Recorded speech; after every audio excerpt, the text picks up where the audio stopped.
नमस्कार साथियों, स्वागत है आप सभी का आपके अपने इस YouTube चैनल पर जिसका नाम है जीएस बूस्टर, जो कि पार्ट है तक्षशिला आईएएस बलिया का और मैं हूं अनूप उपाध्याय। साथियों, नेपाल में भारत से आने वाले छोटे सामानों पर कस्टम ड्यूटी लगाने का विवाद केवल एक आर्थिक नीति का मुद्दा नहीं है, बल्कि यह दक्षिण एशिया के सीमा राजनीति, आर्थिक निर्भरता, स्थानीय राष्ट्रवाद और भारत नेपाल संबंधों की संवेदनशीलता को उजागर करता है। हाल ही में नेपाल के सुप्रीम कोर्ट ने इस विवादित आदेश पर अंतरिम रोक लगा दी है, जिसके तहत भारत से लाए गए 100 नेपाली रुपए से अधिक मूल्य के सामान पर कस्टम ड्यूटी यानी कि सीमा शुल्क अनिवार्य किया गया था। इस निर्णय ने नेपाल सरकार, विशेषकर बालेन शाह की नीतियों और प्रशासनिक दृष्टिकोण के ऊपर गंभीर राजनीतिक प्रश्न जो है वो खड़ा कर दिए हैं। दरअसल नेपाल के तराई और मधेश क्षेत्रों में बड़ी संख्या में लोग दैनिक जरूरतों के लिए भारतीय बाजारों पर निर्भर हैं। ऐसे में छोटे सामानों पर भी कस्टम ड्यूटी लगाने का निर्णय आम नागरिक के लिए आर्थिक बोझ है और सीमा पार व्यापार के लिए एक बाधा का रूप देखा गया है। इसके विरोध में स्थानीय असंतोष बढ़ा और मामला न्यायपालिका तक पहुंचा। यह विवाद केवल राजस्व संग्रह का प्रश्न नहीं है, बल्कि यह दिखाता है कि नेपाल जैसे लैंडलॉक्ड देश के लिए भारत पर आर्थिक निर्भरता कितनी गहरी है। साथ ही नेपाल की राजनीति में राष्ट्रवाद तथा आर्थिक आत्मनिर्भरता के बहस किस प्रकार से उभर रहा है। साथियों, आज इसी मुद्दे पर हम विस्तार पूर्वक चर्चा करेंगे। वीडियो को अंत तक देखिएगा। नेपाल से देखने वाले हमारे जितने व्यूअर्स हैं, इनसे मैं यही कहूंगा कि पहले वीडियो को देखिएगा, समझिएगा, फिर आप अपनी राय को रखिएगा। तो चलिए शुरुआत करते हैं आज के सेशन की। और अभी तक आपने चैनल को सब्सक्राइब नहीं किया तो चैनल को सब्सक्राइब कर दीजिए, वीडियो को लाइक कर दीजिए, अंत तक देखिए, फिर कमेंट कीजिए। और आपको लगे कि यह वीडियो आपकी बातें कर रहा है, यह लगे कि वीडियो आपके मुद्दों को उठा रहा है, तो आप जरूर शेयर भी कीजिए अपने जान पहचान के लोगों के साथ, अपने साथियों के साथ। तो आज का टॉपिक है आपके स्क्रीन पर। नेपाल में सुप्रीम कोर्ट ने दिया बालेन शाह को झटका। 100 रुपए से ज्यादा के भारतीय सामानों पर रोकी कस्टम ड्यूटी। नेपाल के तराई और मधेश क्षेत्र में लोगों को भारी परेशानी हो रही थी, कस्टम ड्यूटी बैंड। वहीं के समाचार पत्रों को हमने लिया है जिसने इसे उठाया है नेपाल न्यूज और एक खबर हब करके ऑनलाइन है। नेपाल न्यूज लिखता है, supreme court halts border custom duty on goods over ₹100। Khabarhub लिखता है, SC stay government decision to impose custom duty on goods over ₹100। Times of India इसको लेकर कवर कर रहा है। 20 अप्रैल को ही एक न्यूज कवर किया गया था, क्योंकि उस समय जो धारचूला, दार्जिलिंग या जो भी बॉर्डर वाले एरिया थे, जो मधेश वाले एरिया थे, वहां लोगों को के अंदर जो है भारी आक्रोश भर रहा था। तो उसके बाद की चर्चा है। साथियों, नेपाल के सुप्रीम कोर्ट ने नेपाल भारत सीमा पर कस्टम ड्यूटी वसूलने के बालेन शाह सरकार के विवादित फैसले पर रोक लगा दी। बालन शाह की सरकार के आदेश के तहत नेपाली अधिकारी भारतीय सीमा के रास्ते आने वाले महज 100 रुपए से ज्यादा की कीमत के रोजमर्रा के इस्तेमाल पर भारी सीमा शुल्क वसूल रहे हैं। जस्टिस हरि प्रसाद फुयाल और टेक प्रसाद ढोकाना की एक संयुक्त पीठ ने शुक्रवार को इस मामले में एक अंतरिम आदेश जारी किया। सुप्रीम कोर्ट ने अंतरिम आदेश में प्रधानमंत्री कार्यालय, मंत्री परिषद, वित्त मंत्रालय और संबंधित अधिकारियों को निर्देश दिया कि अगले आदेश तक इस विवादित प्रावधान को लागू न करें। नेपाल के सुप्रीम कोर्ट ने आदेश एक रिट याचिका के जवाब में दिया, जिसमें वित्त मंत्रालय के फैसले को चुनौती दी गई थी। सदैव भारत और नेपाल के बीच खुली सीमा है और व्यवस्था ऐतिहासिक, सांस्कृतिक और आर्थिक संबंधों की एक अनूठी मिसाल है। दोनों देशों के नागरिक बिना वीजा के एक दूसरे के यहां आवागमन कर सकते हैं, जिससे सीमावर्ती क्षेत्रों में व्यापार, रोजगार, पारिवारिक संबंध और सामाजिक संपर्क अत्यंत गहरे बने हुए हैं। विशेषकर अगर हम बात करें तो नेपाल का तराई क्षेत्र, नेपाल का मधेश क्षेत्र, यहाँ के जो भी लोग हैं अपनी रोजमर्रा की आवश्यकता, जैसे कि खाद्य सामग्री की बात करें, दवाइयों की बात करें, कपड़ों की बात करें, कृषि उपकरण की बात करें, घरेलू सामान की बात के लिए करें, इसके लिए भारतीय बाजारों पर काफी हद तक निर्भर रहते हैं। भारत की निकटता, कम कीमतें, वस्तुओं का आसान उपलब्धता, सीमा पार छोटे व्यापार और अनौपचारिक आर्थिक गतिविधियों को लंबे समय से बढ़ावा दिया गया है। इसी संदर्भ में नेपाल सरकार के द्वारा हाल ही में लागू किया गया नया कस्टम सिस्टम विवाद का कारण बना और इस नियम के तहत भारत से नेपाल लाए गया जो भी वस्तु होंगे जिनके दाम 100 रुपए या उससे अधिक होंगे, उनके ऊपर कस्टम ड्यूटी यानी कि सीमा शुल्क अनिवार्य कर दिया गया था। अब इस नीति के लागू होने के बाद सीमा चौकियों पर कई बदलाव देखने को मिले। छोटे और दैनिक उपयोग के सामानों पर भी सघन जांच शुरू हुई। यात्री और स्थानीय व्यापारियों को अतिरिक्त शुल्क वसूले जाने लगा। सीमा अधिकारियों और आम नागरिकों के बीच इसे लेकर तनाव और विवाद की घटनाएं रोज हो रही थी। तराई और मधेश क्षेत्र में इस फैसले का व्यापक विरोध हुआ, क्योंकि वहां के लोगों का दैनिक जीवन सीधे भारत नेपाल सीमा व्यापार पर आधारित है। आम नागरिकों का तर्क यह था कि यह नियम गरीब और मध्यम जो लोग हैं उन पर अतिरिक्त आर्थिक बोझ डाल रहा है तथा खुली सीमा की पारंपरिक व्यवस्था और स्थानीय अर्थव्यवस्था को कमजोर कर रहा है। इसके अलावा इस विवाद ने नेपाल में बढ़ते आर्थिक राष्ट्रवाद, राजस्व संग्रह की चुनौती तथा भारत पर अत्यधिक निर्भरता को कम करने की राजनीतिक बहस को भी तेज कर दिया।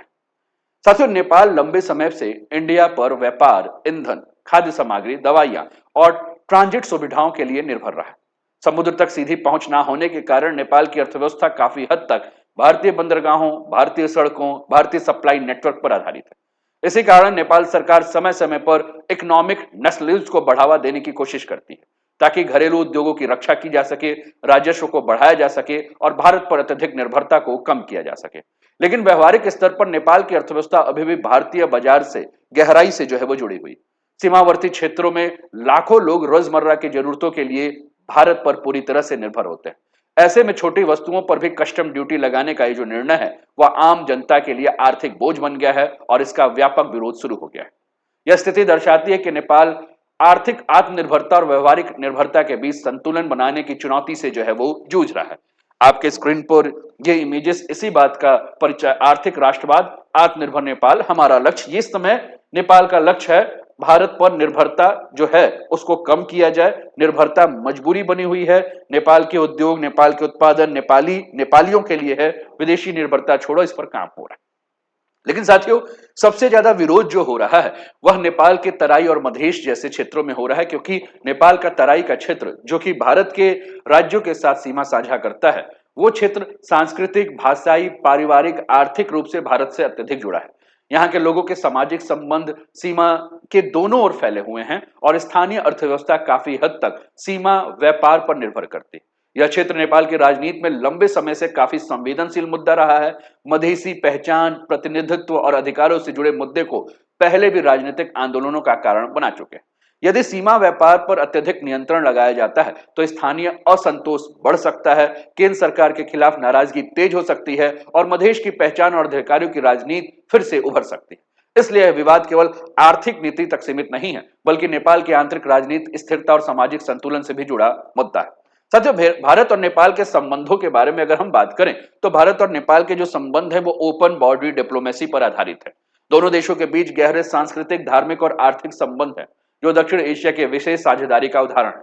लेकिन हाल के वर्षों में कई कारणों से ये संबंध अधिक संवेदनशील हो गए हैं, जिसमें मुख्य कारण है कि नेपाल जिस प्रकार से चीन की तरफ बढ़ रहा है और चीन का प्रभाव नेपाल में बढ़ रहा है। नेपाल में राष्ट्रवादी राजनीति का जो है उभार हो रहा है। सीमा विवाद एक समस्या है। लिपुलेख, काला पानी और लिम्पिया धारा का मुद्दा, जिस पर हमने कई बार चर्चा की है।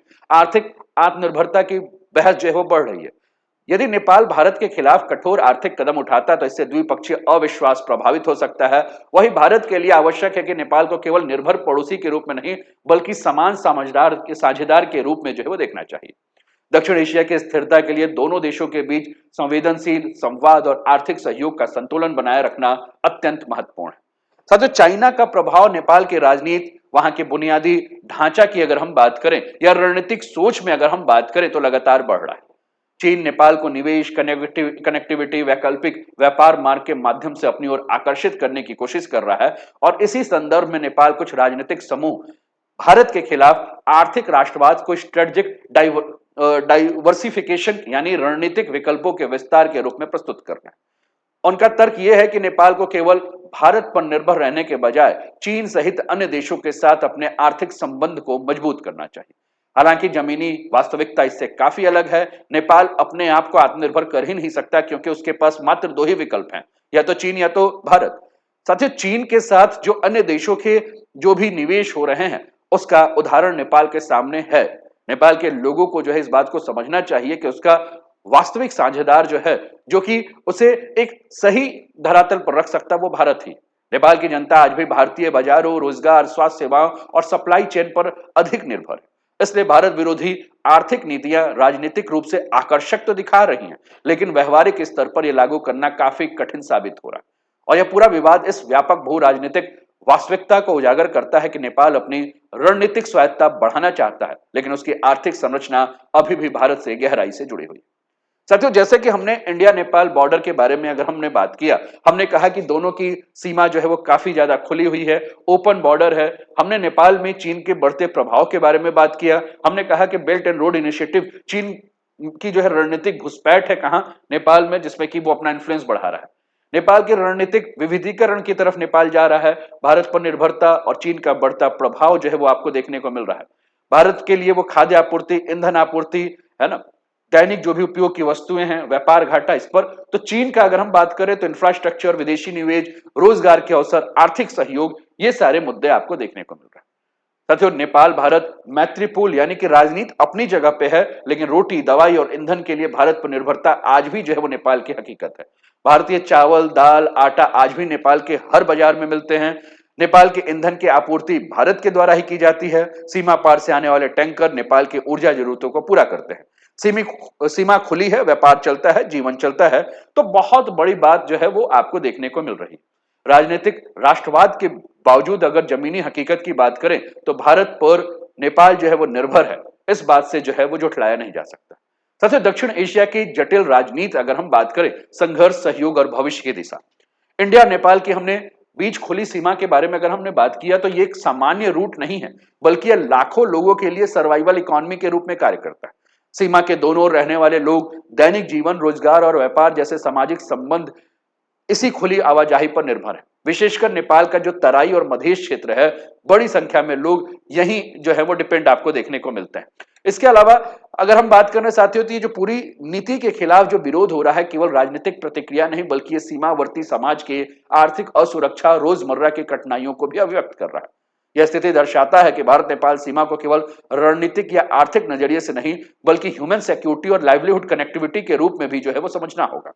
हमने ओपन बॉर्डर के बारे में अगर हमने बात किया तो हमने ये भी कहा कि 1950 से ट्रीटी लेगेसी हुआ, जो कि भारत और नेपाल के पीसफुल एंड फ्रेंडशिप संबंधों पर बात हुआ, जहां खुले सीमा के बारे में जो है वो चर्चा हुई। और भारत और नेपाल के संबंधों की सबसे महत्वपूर्ण ऐतिहासिक आधारशिला जो है इसी को मानी जाती है, क्योंकि इसी संधि के बाद ओपन बॉर्डर सिस्टम जो शुरू हुआ और इस संधि के तहत दोनों देशों के नागरिक को सीमा पार आवागमन, व्यापार, रोजगार और आर्थिक गतिविधियों में विशेष अधिकार और सुविधाएं मिली। भारतीय और नेपाली नागरिक बिना वीजा के एक दूसरे के देश में यात्रा कर सकते हैं, काम कर सकते हैं, व्यापारिक गतिविधियों में भाग ले सकते हैं। दक्षिण एशिया में इस प्रकार की खुली सीमा व्यवस्था का एक अनूठा उदाहरण जो है वो भारत और नेपाल के बीच में देखने को मिलता है। साथियों, समय के साथ साथ यह व्यवस्था केवल कूटनीतिक समझौता नहीं रहा, बल्कि सीमा क्षेत्रों के सामाजिक और आर्थिक जीवन रेखा जो है वो बन गई है। इसके अलावा अगर हम बात कर रहे हैं साथियों, तो एक जो सबसे बड़ा है वो है ट्राइब। हमने तराई और मधेश के सेंटिमेंट्स को लेकर बात किया कि दोनों के बीच में जो है वह लॉन्ग हिस्ट्री जो है वो बना हुआ है। तो कहीं ना कहीं अगर इस प्रकार की स्थिति बनाई जाती है तो डिस्कनेक्ट हो सकता है। नेपाल के नीति निर्माताओं और रणनीतिक समुदाय के भीतर लंबे समय से यह चिंता मौजूद रही है कि भारत पर अत्यधिक निर्भर और ट्रांजिट निर्भरता जो है वो कहीं ना कहीं नेपाल की स्ट्रेटेजिक ऑटोनॉमी को जो है वो सीमित कर सकती है, और इसे ही वो डिपेंडेंसी ट्रैप फियर के नाम से जानते हैं। और यही कारण है कि समय समय पर इकोनॉमिक नेशनलिज्म और स्ट्रेटेजिक डाइवर्सिफिकेशन की राजनीति जो है वो नेपाल में उभर रही है, क्योंकि वो डिपेंडेंसी ट्रैप फियर से बाहर निकलना चाहते हैं। साथियों, तराई और मधेश सेंटिमेंट्स के बारे में जब हम बात कर रहे हैं तो हमने कहा कि यह पूरा का पूरा जो एरिया है यह राजनीतिक और सामाजिक दृष्टि से काफी संवेदनशील रहा है, और यही कारण है कि मधेश की राजनीति हमेशा अपने पहचान और प्रतिनिधित्व को लेकर, अपने क्षेत्रीय अधिकारों को लेकर आपस में लड़ रही। साथियों, इतिहास में कई बार मधेशी समुदाय ने यह आरोप लगाया है कि काठमांडू जो है वो उनकी अवहेलना करता है। काठमांडू जो है वो उन्हें पर्याप्त महत्व नहीं देता है। संविधान में विवाद भी देखने को मिला था, प्रतिनिधित्व का प्रश्न भी उठा था। सीमा नाकेबंदी जैसे मुद्दे ने पहले भी मधेश क्षेत्र में व्यापक असंतोष को बढ़ाया है। और इसी पृष्ठभूमि में जो नई कस्टम नीति है, जो आर्थिक कदम के रूप में देखा जा रहा है, ये मधेश और तराई क्षेत्रों में कई लोगों को ऐसा लगता है कि यह एंटी मधेश नीति को जो है वो लाया गया है, जो कि बालेन की जो सरकार है वो ये चाहती है कि इनके साथ भेदभाव किया जाए। और ऐसी अगर नीतियां लागू रहती हैं तो इससे क्षेत्रीय असंतोष और आइडेंटिटी पॉलिटिक्स फिर से उभर सकता है, और मधेश की राजनीतिक पार्टी और स्थानीय समुदाय इसे केंद्र बनाम सीमा क्षेत्र के मुद्दे पर जो है वो प्रस्तुत कर सकती है। इसके अलावा अगर हम बात करें साथियों, तो ओपन बॉर्डर के बारे में हमने बात ही किया, ओपन बॉर्डर पॉलिसी के ऊपर हमने चर्चा किया। अंततः हम यही कह सकते हैं कि दक्षिण एशिया की सीमाएं केवल नक्शे पर खींची गई रेखाएं नहीं, बल्कि वे लोगों की रोजमर्रा की जिंदगी, पहचान और अर्थव्यवस्था से जुड़ी हुई।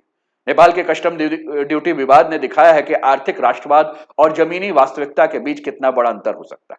नेपाल भारत से दूरी बनाकर स्ट्रेटेजिक ऑटोनॉमी चाहता है, जबकि भारत अपने पड़ोस में स्थिरता और इन्फ्लुएंस बनाए रखना चाहता है। लेकिन वास्तविकता यह है कि हिमालय की राजनीति केवल सरकारों से नहीं, बल्कि सीमा पर रहने वाले आम लोगों की जरूरतों के हिसाब से चलती है। भविष्य में भारत नेपाल संबंध इस बात पर निर्भर करेगा कि दोनों देश डिपेंडेंसी को म्यूचुअल पार्टनरशिप में बदल पाते हैं कि नहीं, और आगे का भविष्य कैसा रहता है। क्या बालेन शाह सरकार को जो है पुनर्विचार करने की आवश्यकता है? क्या बालेन शाह सरकार को भारत के साथ अपने संबंधों को उसी प्रकार से मधुर बनाए रखने की आवश्यकता है? आपको क्या लगता है? आप अपने विचारों को कमेंट के माध्यम से हम तक अवश्य पहुंचाएं। उम्मीद करता हूं कि आपको आज का वीडियो अच्छा लगा होगा, समझ में आया होगा। तो अपने विचार तो देना ही है और अपने मित्रों के साथ जो है वो शेयर भी करना है। साथियों, अभी तक चैनल को सब्सक्राइब नहीं किया तो सब्सक्राइब कर दीजिए, वीडियो को लाइक नहीं किया तो लाइक कर दीजिए और शेयर नहीं किया तो शेयर कीजिए। अपना ध्यान रखिए, स्वस्थ रहिए, मस्त रहिए, तंदुरुस्त रहिए, हंसते खेलते मुस्कुराते हुए जीवन का आनंद लीजिए। जय हिंद, जय भारत।